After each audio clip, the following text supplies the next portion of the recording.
I want to buy a new car. Jones has bought a new car, and if he can have one, so can I. Money's a bit tight at the moment, so that just means we're not going on holiday at the end of the year. Final. No ways! I need a holiday. I deserve one. If it's between the car and the holiday, we are going on holiday and you are not getting a new car. Did this happen to you in the last few days, the last few weeks, the last month? Did you have a conflict similar to this? I'm sure you did. And if you did you turn around and say, thank you for the learning opportunity? Or did you just slam the door, get angry, and walk away? Well, if you didn't do the former, you need to know that you missed out on a growth opportunity, because that's what conflict is. Conflict is a growth opportunity. I'm a psychologist, and like all sciences, psychology follows physics. We know from the new quantum thinking that chaos and transformation go together. We don't know how they're linked, but we do know that they go together. In human relationships, chaos is actually conflict. It's when conflict occurs that things get chaotic. And therefore, it's when conflict occurs that there's a growth opportunity. It's not that conflict's bad. Conflict is given a bad rap. It's the way we handle conflict. Most of us are conflict averse. Most of us are scared to go into the situation and say what needs to be said, because we're scared if we do that, we'll lose the relationship. So we hide our feelings under the proverbial carpet.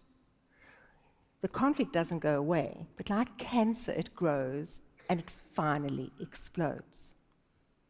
A few of us, the minority, love conflict. We go in and we're going to win no matter what. It's our way or the highway. That also doesn't resolve the conflict.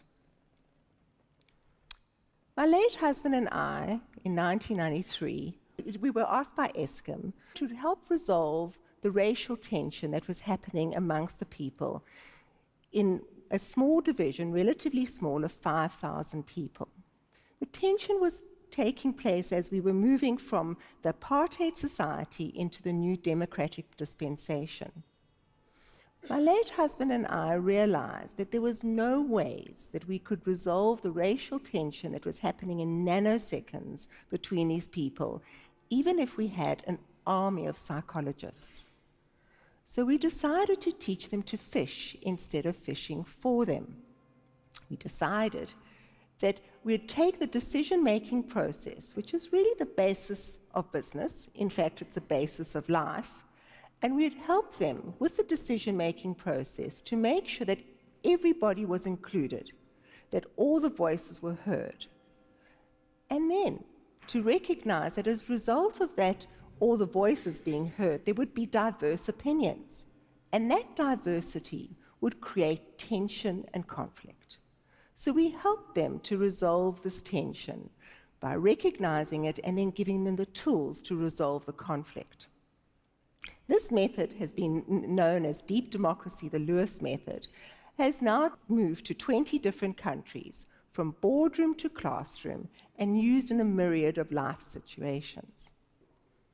I have been honored and privileged to be involved in working with some and facilitating some of the world's major conflicts. The Palestinian conflict, the Palestinian-Israeli conflict, the Irish conflict, the Turkish conflict, and I've been involved with the United Nations and the human rights issues. I've also been involved with resolving tension with all the isms: racism, sexism, xenophobia, gay rights. And I've been involved with resolving tension in the boardroom and in the union room. I know it may sound strange, and you may feel very far removed from those world conflicts, but in actual fact, they're very much the same as yours. One group wins, and the other group loses or is dominated, and most importantly, is not heard. From a personal experience of my own life history, and as a psychologist, not being heard is one of the most painful human experiences, and it leads to dire consequences. This world, as the Americans say, is an awesome place. We all, like snowflakes, are totally unique. Each one of us is bringing our own unique weave into the tapestry of life. And that uniqueness creates a difference in diversity. It would be a very boring place if we were all the same. It's the differences, the diversity, that leads to innovation and creativity and allows us to the world to spin. The problem is not the diversity. The problem is how we respond to the tension between the people when there is diverse opinions. I would like to introduce you to the method which I've used in major conflicts, but which you can use in your own home, which recognizes that everybody's opinion is important, that we need to hear the different views, and then recognizing that there will be conflict, and how to face the conflict, to mine the wisdom that lies below the conflict.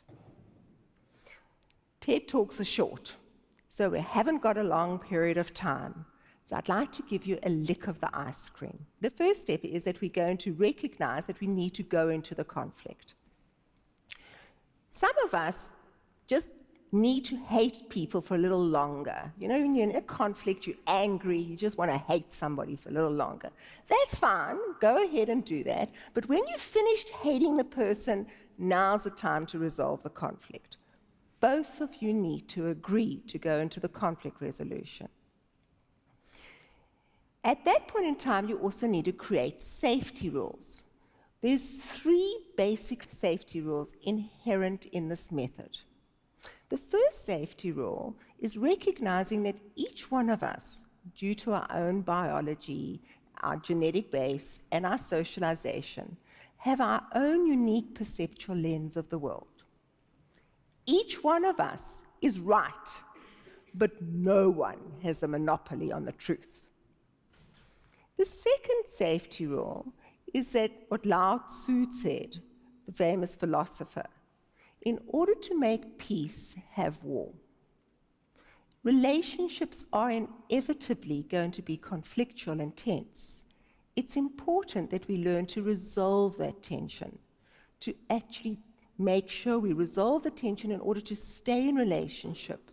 Because if we don't, inevitably the relationship will break. And the third safety rule is to recognize that as a result of going into the conflict, I'm going to learn something about myself. I'm going to be shown the blind spot, the thing that other people can see, but I can't see. This is the growth. This is the gift of conflict. I'm going to grow, the person's going to grow, and the relationship will grow. Let's go back to our couple and see what they're doing. I can't take your sulking and your mood any longer. Let's try this you, me, let's talk thing and see if that works. Okay, but we've got to agree on the safety rules. We agree on the first 3 and no shouting. You've got to tone down your voice and actually give me a chance to say something. Don't shout. You've got to listen. No interrupting, okay? And no walking out. You can't walk out. You have to stay and finish the argument. The second step is throwing all the arrows. This is very different to most conflict resolution methods, which tend to suggest that you should see the other person's point of view. This method is very different. You know, when you have something happen to you and you're angry with somebody and you can't say anything that you want to say, you say to yourself, well, I'll forget it. But in actual fact, you don't forget it. You put it like an arrow in the quiver. And when the conflict occurs, that's when you throw all your arrows.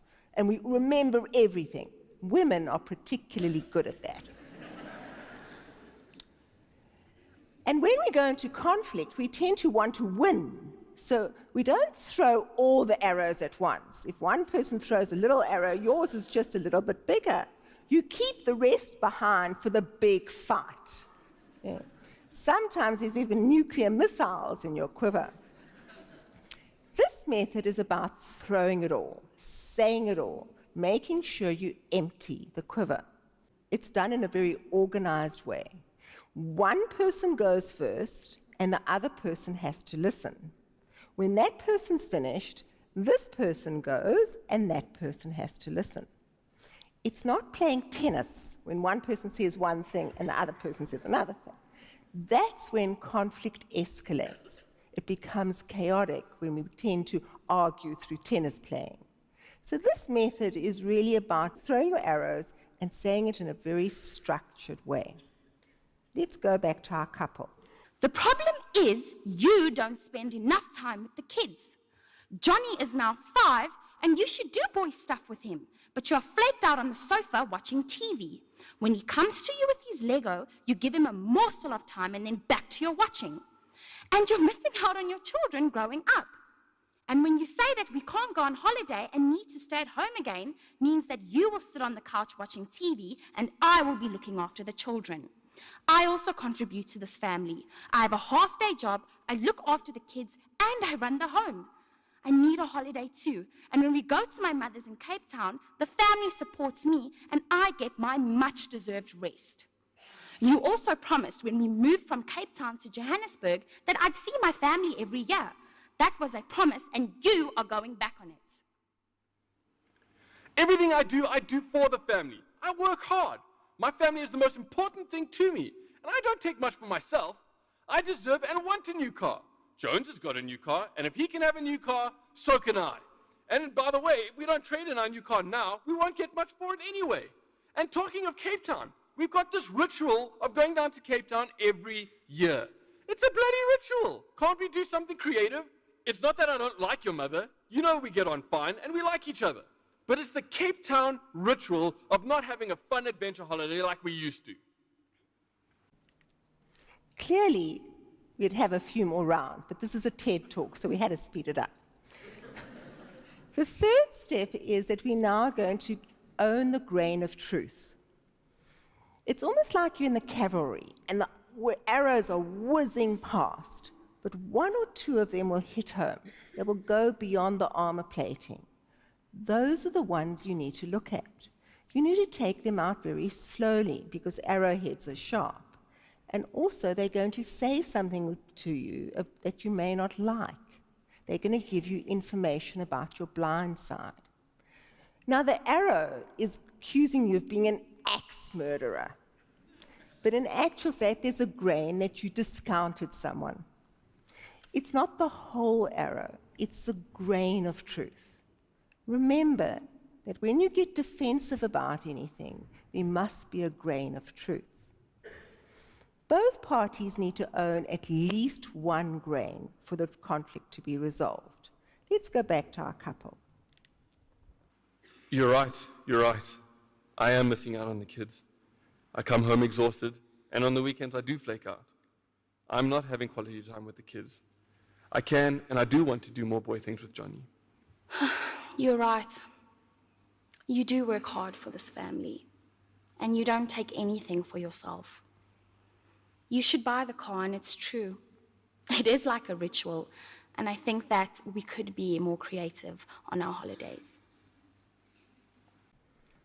The fourth step is to make a decision based on the grains. You don't go back to all the arrow throwing. You just make a decision based on the grains.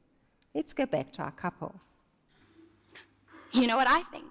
I think we should buy the car. And then we don't need to go to Cape Town on holiday. We can spend quality time together with the kids and doing kid-type things. We can do fun things around Joburg with the new car, being a family together. And when you go on your next business trip, we can ask my mother to come up. It'll give her a chance to spend time with me and the kids and be a support to me while you're away. I hope you've liked the lick of the ice cream, and I hope you're interested to find out more, and more particularly, to go into conflict instead of evading it. We all have ways of evaluating ourselves. My personal favorite is to pretend that I've died and gone up to heaven, and I'm asking St. Peter if I can go through the pearly gates. If I've managed to convince a few of you that conflict is important, that it's important to go into conflict, to resolve it, and to gain the wisdom that lies below it, then as you resolve conflict in your dining rooms, hopefully virally it will spread to the boardroom, and hopefully virally it will spread to the war room. We each one are responsible for the health and the safety of this planet. By resolving conflict, your own personal conflict, you'll be making this planet a better place. Thank you, TEDx.